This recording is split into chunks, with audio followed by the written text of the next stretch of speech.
Hello, hello. This is Lupine Fiasco back again with another FaB Rising Rebellion Talishar.net gameplay video. Today we will be playing against Sir Boltyn, the Breaker of Dawn. We just got some buffs with Dusk till Dawn. I had a video, Boltyn gameplay video up on my channel already with a combo list. This Boltyn will be running Raiden, so I'm excited to show you something a little different. Still running my typical sideboard plan against Boltyn, which is Mask of the Pouncing Lynx and Emberblade in place of Kadachi Momentum, and Spring Tunic instead of Flamescale Furnace. We are also running sideboard hate like Breaking Point and Command and Conquer. I have found with Talishar and paper testing that this build works just as well against Raiden Boltyn, at least as far as I'm concerned. I don't need to change the plan at all. I'm happy running this.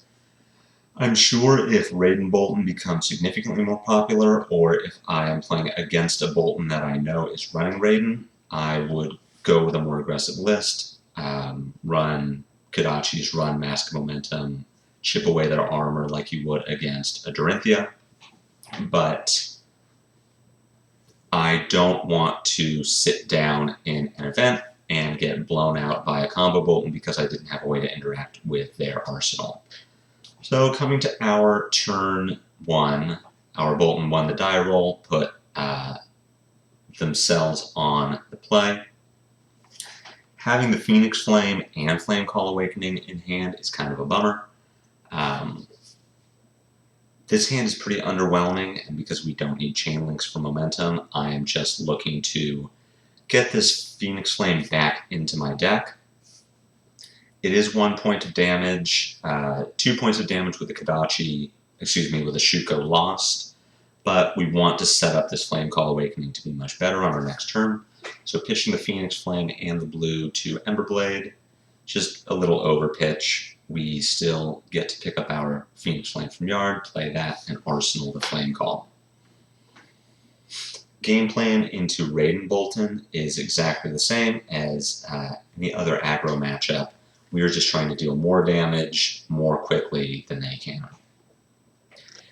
Having Spreading Flames and a blue in this hand is very, very good. Sadly, we will not have Tunic available to really go off with this hand, but we can still do a lot of damage with this. We'll be eating everything that Boltyn throws at us. At least my experience with their deck is they don't present any disruption. I don't know if Boltyn is even running Command and Conquers at this point, so they are looking to do a lot of damage very quickly and set up Lumina Ascension 1 or even 2. It's just a way to push a lot of damage with Raiden and also gain some life while keeping their soul stable. It's a good line, but it doesn't change anything that we're trying to do. We just race. We are not looking to block out anything here unless we're going to die.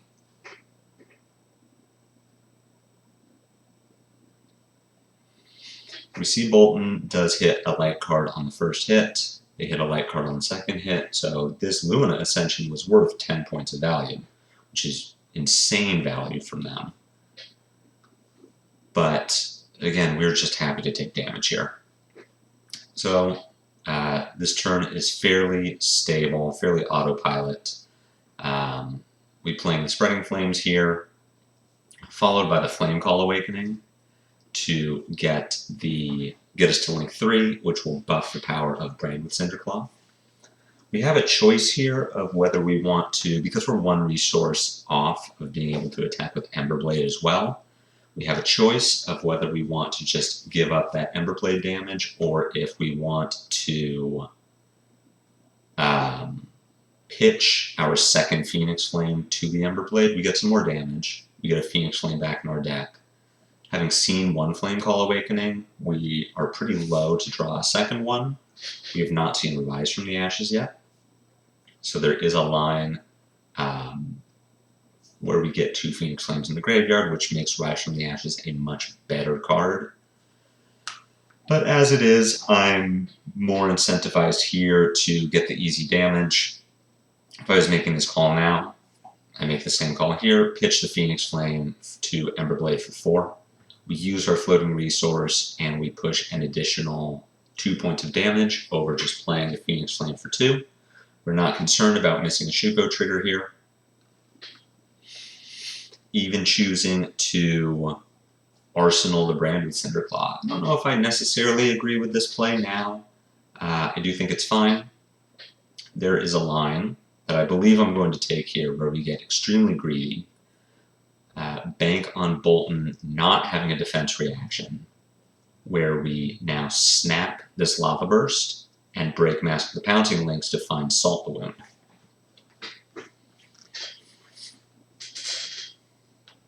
I would not have wanted to advertise this line, which is why I'm popping Lynx at the last moment, even thinking if the Boltyn was going to block in such a way that I would think maybe they do have a sink below if they're not trying to go over damage, if they're not trying to overblock.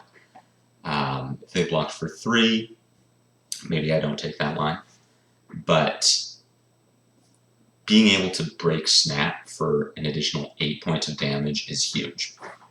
That is worth giving it up on to fix a potentially awkward turn. Looking at this hand, we're immediately punished for not having a second Phoenix Flame in the graveyard. If we could rise from the ashes, pitch our blue brand to play Art of War and banish the Phoenix Flame, that would be incredible. But we can't do that, so we have a few options available to us. They all start with playing Rise from the Ashes, picking up a Phoenix Flame. We can then either play out a fairly normal turn, lead with the Phoenix Flame, get our value from Rise from the Ashes, break the chain to get the Phoenix Flame back into the graveyard, then play Brand, pitch Blue Brand for Emberblade, pay 1 to pick up Phoenix Flame, which now attacks for 2 and gets the value from Shuko. We could also use our Tunic, play Art of War, banish the blue, and just see what we get. If I was going to make this decision now, I would take my first line, play Phoenix Flame for 3, break the chain, Brand with Cinderclaw for 3, Emberblade for 3, Phoenix Flame for 2, Arsenal this Art of War, and just try to Art of War on our next turn. As it is, you're about to see me do something very stupid, which is play this brand. I'm going to Art of War banishing the Phoenix Flame. That is probably the worst decision you can ever make as a FaB player.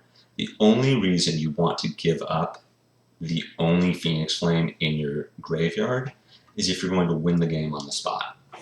Because if you don't win the game on the spot, you will find that your turns are significantly hamstrung from not having a Phoenix Flame to pick up. It will be harder for you to trigger Rupture. It will be harder for you to trigger Shuko. You will just not be able to do as much damage as efficiently as you would need to. And we find ourselves with a hand that doesn't really justify what we just did, which is to say we're attacking with this brand for 3, then we're attacking with Command and Conquer for 7. So we're threatening an additional 10 points of damage with what we drew. That's a total of 14 damage for the turn, with no Arsenal, no Tunic, and no Phoenix Flame in graveyard, as opposed to what would have been an 11 damage turn with Tunic and Art of War in Arsenal, with a Phoenix Flame in the graveyard. That would have been a better turn, because the longer this game goes, if Boltyn just blocks 6 here, we don't have a Snap, we don't have a Phoenix Flame, and we have to just try to put something together before we die. Boltyn has 2 cards in Soul. He's going to be able to play 4-card hands better than we can because we don't have a Phoenix Flame to really make our deck work the way it's supposed to. You can see right now we are immediately punished for not having a Phoenix Flame, because if we did have a Phoenix Flame, We would pitch one of these diplomacies on our opponent's turn, pick up a Phoenix Flame, play the Phoenix Flame for 0, which is the starter for our Ember Blade, which then lets us play Rabble into Salt the Wound. Salt the Wound is getting a Shuko trigger, so we are doing 0, 3, 7, a potential 11 points of damage, assuming that Ember Blade and Ravenous Rabble hit. Instead, we Rabble for 4, pitch Warmongers for Ember Blade that doesn't have Go Again, Arsenal, Assault the Wound, and pass. It's 7 points of damage instead of a potential 11. And it sticks us with this Warmonger's Diplomacy, which is fine against Boltyn. A little less good if they don't have Iron Tongue versus. It does really hurt their ability to do big turns with Lumina Ascension. But this is just worse for us. We don't want this game. Our Mask of the Pouncing Lynx is broken. Our Snapdragons is broken. We don't want this game to go long. We wanted to just kill our opponent, and now we are hamstrung our ability to do that.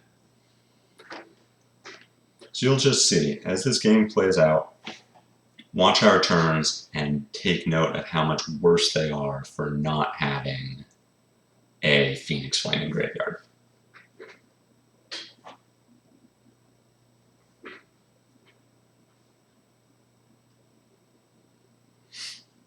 Here we are in an interesting position. We need this diplomacy to make our turn work. Diplomacy pays for Ember Blade and Breaking Point, but it also blocks this Bolt of Courage, and being a non-attack action, it would let us deny our opponent this draw, which we really don't want them to have. They don't have a card in Arsenal, so this is a meaningful hit effect. If they wanted to really risk the Blind Snapdragon, they could even use it here. They have charged a card this turn, so let's say they high rolled us and drew Lumina Ascension.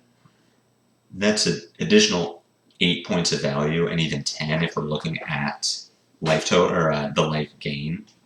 So it is risky to let this hit.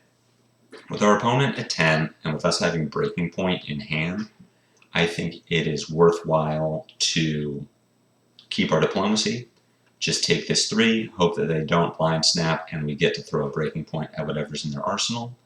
If I was going to make this play again, considering that we don't have a Phoenix Flame in yard, so it is much harder for us to get value out of Shuko, and that this Tunic is not going to be active on our next turn, I would throw both of these in front of Bolt, and on our turn, we threaten 3, 6, 9, 14 points of damage, which is getting at least 2 cards out of our Boltyn's hand for them to not be dead. It also denies them immediate Snapdragon value. But if I'm remembering correctly, I decide not to block this Bolt and just trust that whatever our Boltyn draws, even if they Blind Snap, is not going to kill us. But here, looking at this game state again, this is a perfect opportunity to just put some armor in front of this Bolt, get our value from Shuko, because it is much harder for us to get value out of it without a Phoenix Flame.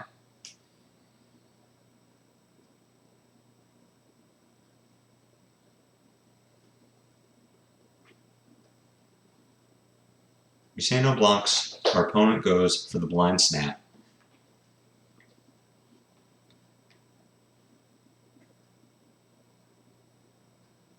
That translates into an additional 3 damage from Raiden, which is good.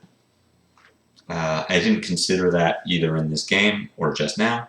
I am not used to seeing Boltyn, but it's always good to remember that Raiden is 3 points of damage for free, as long as Boltyn has charged this turn. But the good thing about our Boltyn making this play is that they leave a card in Arsenal. So Breaking Point is a threat that our opponent is going to have to deal with.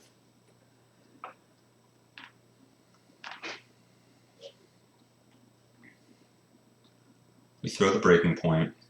If they let it hit, they go to 2 and lose an arsenal, or they put 2 cards in front of it and don't get a turn.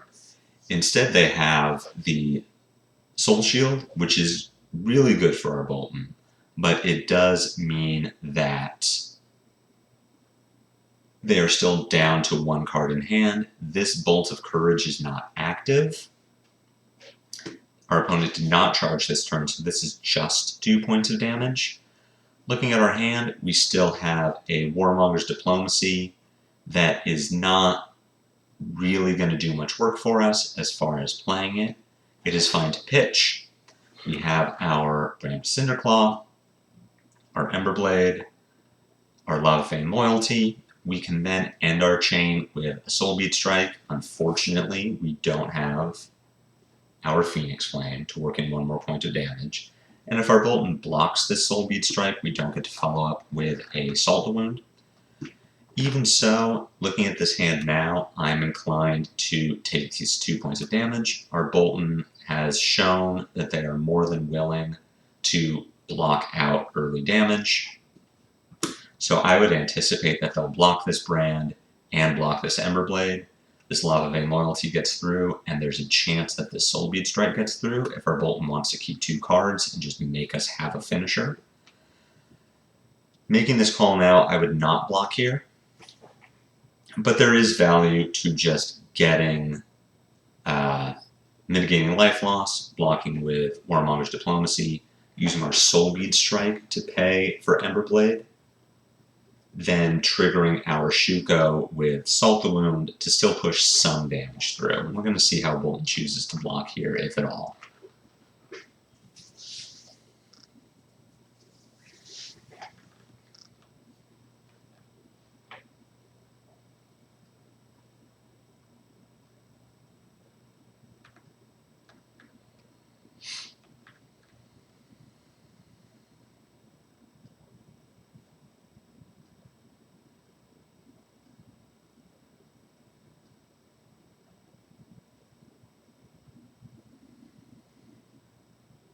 Boltyn just blocking, keeping 2 cards in hand, presumably for charge card, give it go again.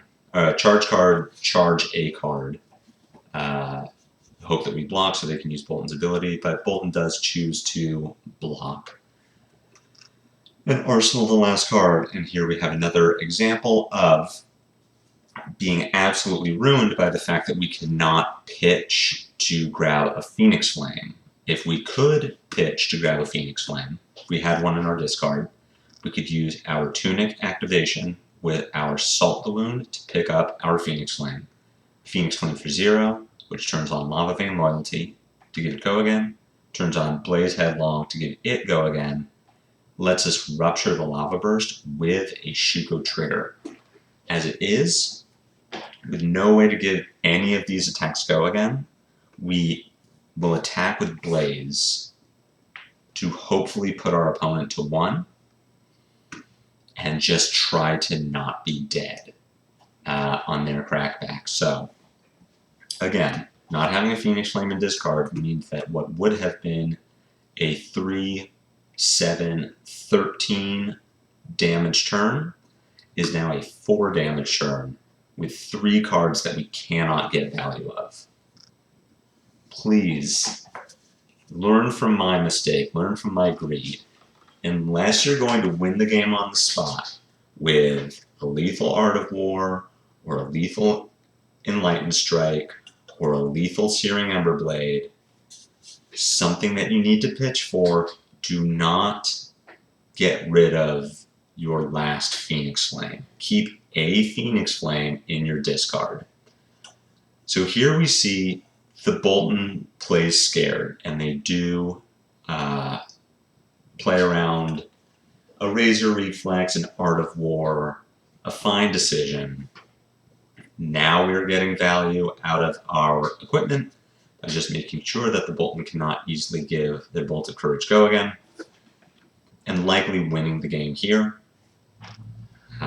We can play Art of War, pitch Salt the Wound, banish our Lava Burst, hope that we find something would go again, a starter. That turns on our Flame Call Awakening. We don't have a Snapdragon Scalers available, so I'm pretty inclined to banish the finisher here.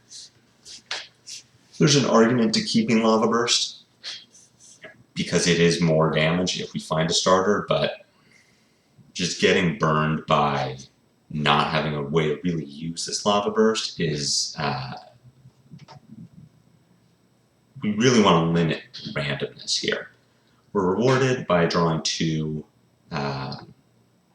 a starter and a finisher to replace the Lava Burst that we just lost. Had we banished the Flame Call instead, we really wouldn't have a good turn here. Ravenous Rabble doesn't turn on Lava Vein Loyalty, Snatch doesn't have Go Again, Lava Burst doesn't have Go Again. So taking the guaranteed value here does pay off for us. On the extremely slim chance that Boltyn survives this turn, we get a Phoenix Flame back into our discard, which is going to let us close this game out. Remember, a game that would have ended 2 turns ago if we had had a Phoenix Flame. Instead, Art of War is enough to get us there.